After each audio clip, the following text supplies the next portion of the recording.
ৰাজ্যত এতিয়া বানৰ তাণ্ডৱ নিশাৰ ভাগত অহা মুষলধাৰ বৰষুণৰ ফলত কৃত্ৰিম বানত বুৰ গ'ল যোৰহাট নগৰ বিস্তীৰ্ণ অঞ্চল সোণাৰী গাঁও কুশল নগৰ তৰাজান নিউ কলনী আদিকে ধৰি বিভিন্ন অঞ্চল কৃত্ৰিম বানত বুৰ যোৱা দেখা পোৱা গৈছে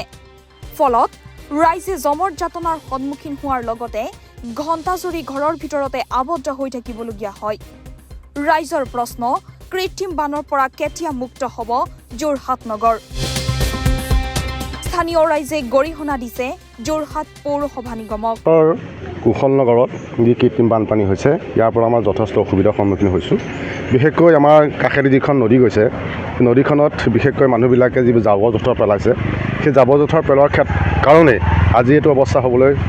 অৱস্থা হৈছে আৰু বিশেষকৈ আমাৰ যোৰহাট মহানগৰত কৃত্ৰিম বানপানী এটা ভয়ানক সমস্যাৰ পৰা দেখা দিছে আমি কুশল নগৰ বাসিন্দা হিচাপে আমি দাবী জনাইছোঁ যে প্ৰশাসনে এটা পৌৰসভাই এটা কঠোৰ বিহিত ব্যৱস্থা গ্ৰহণ কৰি এই কৃত্ৰিম বানপানীৰ সমস্যাটো যদি সমাধান কৰিব পাৰে তাৰ বাবে আমি প্ৰশাসনক দাবী জনাইছোঁ পানী আপোনাৰ যথেষ্টখিনি পানী মানুহৰ ঘৰে বাৰীয়ে গোটেইখনত সমস্যাৰ সৃষ্টি কৰিছে আমাৰ ইয়াত প্ৰত্যেক বছৰ মানে এনেকৈ পানী হয় ঘৰ দুৱাৰ মানে সাপ চাপ হেৰি চেৰি সোমাই কিছুমানৰ ঘৰটো ভাঙি যায় এনেকৈ চলি আছে কিন্তু হেৰি কৰিব ড্ৰেইন চেইনবোৰ ভালকৈ অলপ চফা কৰিব লাগে ৱাৰ্ড কমিশ্যনক এতিয়ালৈকে আকৌ হেৰি কৰা হোৱা নাই বাৰু কুশল নগৰ এইখন আমাৰ 1 নম্বৰ পৰিব আৰু ভিতৰত 2, 3, 4, 5 6 গোটেই পানী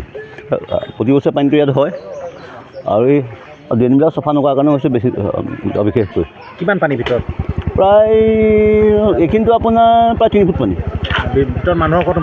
সোমাইছে মোৰ ঘৰতে পানী সোমাইছে তেওঁলোকৰ মিউনিচিপালিটিৰ মানুহ আহে কিন্তু বৰষুণটো বেছি দিছে যে সেইকাৰণে ড্ৰেইনবোৰ জাম হৈ গৈছে চব বৰষুণ দিলে পানী হয় নেকি হয় বৰষুণ দিলে ধাৰাসাৰ বৰষুণ দিলে এইটো অৱস্থা প্ৰতি বছৰে হয় এবাৰ 3 ঘণ্টা 4 ঘণ্টা থাকে পানী পুৰা হয় news desk report D north east